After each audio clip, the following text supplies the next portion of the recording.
So I'm here at the Bustamante show, and I'm speaking to Rick Kaplan. And what's the name of your business? My name. Your name?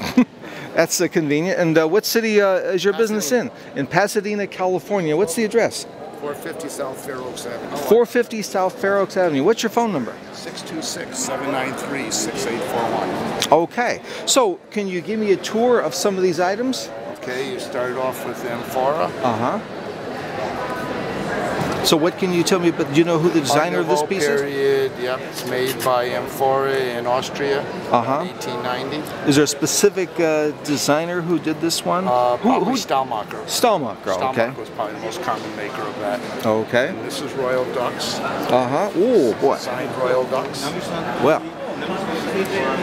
So how much is this piece of it? This here would be $24.95. So that's 24 and how? $195, and this one here is $950. 950. Now, is this unusual for Royal Ducks, or no, is this? Actually, it's a very, very popular subject matter for Royal Ducks. So it's been seen numerous times in this kind of style. I see. Okay, great. Now, what about this one? I'm particularly interested in this. This one here is made by a maker that's unknown. It's a French piece, probably 1910, 1950. Now, why do you say it's 1910, 1950? Because classic, the way they're dressed. So you thought that this was done contemporary to the time? Yeah, for that time period. And it's got a mark on it that it's just not familiar to us, and we can't find any more information on it. Okay. But it's kind of a fun piece.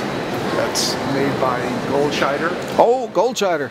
Okay, that's kind of a rare clock, and it's basically telling the story of cycle of life.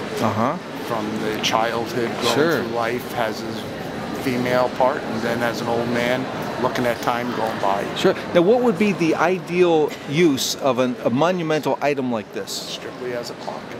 Where would you put it? On a mantelpiece. Okay, so this would be something, if you have a fabulous mantelpiece, you would put on it. Now, what sort of a mantelpiece would be best? What style? I would say probably something that would have been typically seen as a humongous size fireplace mantle more than a dainty one. And maybe it even had a matched pair of urns or candelabras that disappeared many, many years ago. But Goldscheider comes across some unusual pieces, and that's one of them.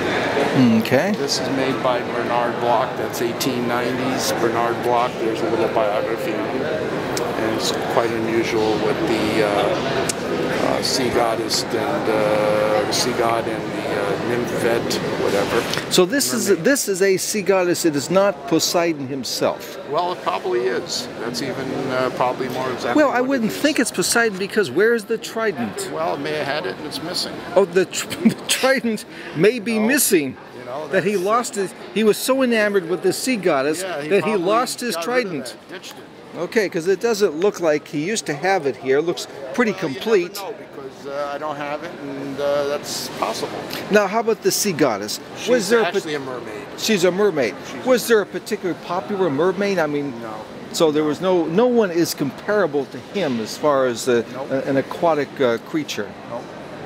Okay. What else did you have? Well, I went. Now, what has to be one of the things This is my brother's piece, so I don't know much about it. He just put it on my side of the table. So well, it is what it is. Well, you were telling me that it used to be at a five and dime store? Well, my brother has it written down here that it came out of a May company as a display piece. So. So what? How old would you guess if you were guessing? Well, it's probably 1940s. Okay. Post La Ligue. Okay. Well, that's fantastic. Well, those. Oh, I got this one too. And that's a nice piece. Classic Art Deco statue with the amber glass shape. I see. Okay. Circa 1930. Fantastic.